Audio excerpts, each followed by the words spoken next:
Good morning भाई। So welcome to sales मंत्रा। और आज ये जो वीडियो मैं बना रहा हूँ, अभी मैं कोलंबो श्रीलंका में हूँ। एक ऑफिशियल मीटिंग की वजह से मुझे आना पड़ा। तो काफ़ी खूबसूरत कंट्री है, काफ़ी ग्रीनरी है and everything is like very good. But यहाँ पर भी जब मैं सेल्स की मीटिंग में या यहाँ के सेल्स के लोगों से मिला तो मुझे कई चीज़ों के बारे में एक रियलाइजेशन हुआ कि इन लोगों ने ना टाइम मैनेजमेंट बड़ा अच्छा कर रखा है। आज हम सेल्स के बारे में, टाइम मैनेजमेंट के बारे में बात करेंगे।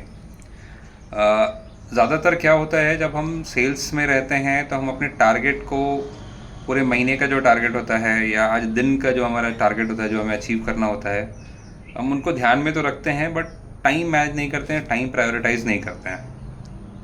अगर पूरे महीने का टारगेट है तो शुरुआती दिन पे हम आगे शुरू के 5-7 दिन थोड़े रिलैक्स रहते हैं। बीच के 8वें 10वें दिन पे हम थोड़ा सा इनिशियल प्रेशर में आते हैं कि हाँ भाई, अभी तो बाकी के 20 दिन है, हम कर लेंगे। पर फिर कहीं ना कहीं जा कर के 15वें दिन और 20वें दिन के बाद एक प्रेशर जनरेट होना आता है कि अभी मंथ एंड आने वाला है, हमारे नंबर्स नहीं हुए हैं, तो हम क्या करेंगे। तो टाइम मैनेजमेंट बहुत ही ज़रूरी चीज़ है। जब आपको कोई भी नंबर करना है, ये करना है, तो आप एक चीज़ ऑब्जर्व कीजिए कि जो एफ़र्ट आप मंथ एंड में लगा रहे हैं, आप ही वही इंसान है जो वो एफ़र्ट लगा रहे हैं, मार्केट भी वही सिचुएशन पे है। बट कुछ फैक्टर्स होते हैं जो आपको इनिशियल डेज़ में अगर आप ये एफ़र्ट लगाओगे तो काफ़ी बेहतर रहता है। तो शुरुआती दिन पे अगर आप एफ़र्ट लगाओगे तो दो चीज़ें हो सकती हैं, या तो आपका जो कस्टमर है या क्लाइंट, अगर आप रिटेल में है या जहाँ भी है, तो वो आपसे चीज़ें लेगा, क्योंकि उसके भी कमिटमेंट्स हैं, अभी वो स्टार्ट हुए हैं पूरे महीने के। बट एक बार उसने कहीं और आपके कंपटीशन में या कहीं पे भी इन्वेस्ट कर दिया है तो शायद वो आपको समय देता रहेगा कि आप अगले हफ्ते आओ, 10 दिन आओ, 15 दिन आओ, 20 दिन आओ, या मंथ एंड में करते हैं, कुछ ना कुछ तो हो जाएगा। तो चीज़ें क्या होती हैं कि मंथ एंड में पेमेंट्स एंड ऑल सब रुके पड़े रहते हैं, उनको अपनी सैलरीज देनी पड़ती है, उनके जो स्टॉक रिप्लेनिशमेंट होते हैं, स्टॉक भरना होता है, वो करना पड़ता है। तो उन पेमेंट्स की वजह से शायद आपका सेल रुक जाता है। तो वही एफ़र्ट अगर आप महीने के शुरुआती दिन पे आप करेंगे, अगर हफ्ते में, तो आपको उसको डे वन पर एक आपके जो कस्टमर है उनके ऊपर भी एक साइकोलॉजिकल रहता है कि हाँ, ये आदमी शुरू से ही हमारे पीछे पड़ा हुआ है, और कहीं ना कहीं एक सबकॉन्शियस माइंड में एक कमिटमेंट सा क्रिएट हो जाता है। तो शुरुआती 4-5 दिन पे आप फुल एग्रेशन के साथ काम करें। आप जब देखेंगे कि आप ये फुल एग्रेशन करेंगे तो हो सकता है पहले हफ्ते में आपके कन्वर्जन ना हो, बट 8वें 10वें दिन पे जब आप 30 to 40% अपना टारगेट अचीव कर लेते हैं तो रिमेनिंग 20 डेज़ आप काफ़ी रिलैक्स होकर बिजनेस कर सकते हैं, काफ़ी रिलैक्स होकर के क्लाइंट से मिल सकते हैं। एंड एक पैनिक सिचुएशन का जो डिस्कशन होता है वो नहीं होता है। आप काफ़ी रिलैक्स माइंड से जब आप बात करते हैं तो कॉन्फिडेंस भी आपका अलग निकलता है, आपकी डिस्परेशन नहीं दिखती है आपके कॉल्स में। तो आप एक क्लाइंट भी लगता है कि ये ज़बरदस्ती में बस मुझे बेचना नहीं चाह रहा है, काफ़ी एक कंसल्टेंट की तरह से आप बात कर पाते हैं।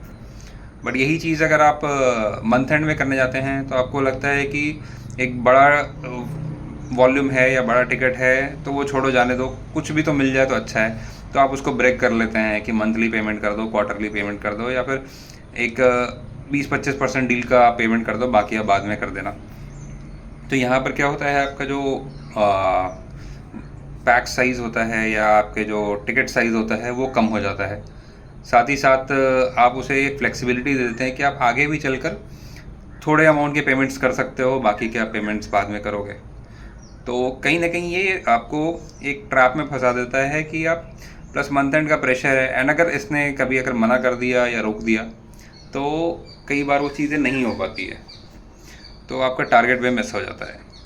ये तो महीने भर की बात थी, बट कई बार ये चीज़ें आपको पूरे दिन के भी कार्यालय में आपको समझ में आएगा कि जब आप पूरे दिन की शुरुआत करते हैं तो सुबह आप अगर अर्ली मॉर्निंग, अगर आप रिटेल में हैं या जनरल में हैं, तो जो टाइम स्लॉट अवेलेबल होता है, जैसे दुकान वालों का स्लॉट होता है, वो मोस्टली 11:30-12 बजे से लेकर 4 बजे के बीच का रहता है। तो ये टाइम जो है आपको मैक्सिमम एफर्ट लगाना होता है, क्योंकि ये टाइम पे उसके कस्टमर्स कम हैं, उस समय लोग थोड़े अपने अपने कामों में बिजी हो जाते हैं। सुबह का टाइम जो अगर आप होता है, आप सुबह सुबह को सोचेंगे कि कर ले तो ठीक है, सुबह का टाइम एक अच्छी बात है, बट कभी कभी ऐसा होता है कि वो शॉप ओपन करने के मोड में रहता है, या फिर अपने जो बिज़नेस है उसको स्टार्ट करने के मोड में रहता है, अपने नॉर्मल के उसके दिन की शुरुआत होती है, पूजा होता है, साफ़ सफाई होती है, काफ़ी चीज़ें होती हैं, तो वो 100% आप पे फोकस नहीं कर सकता है।